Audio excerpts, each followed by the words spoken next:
Братья казаки, давно уже казак работает не на себя, а на чеченца, на ингуша. Пришло время столицы расплатиться за все их злодейства.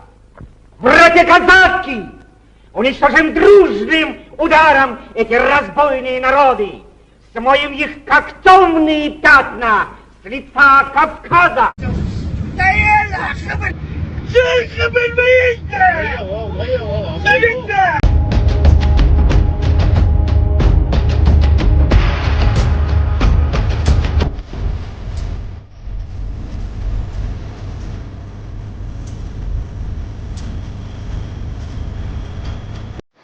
Мне за державу обидно.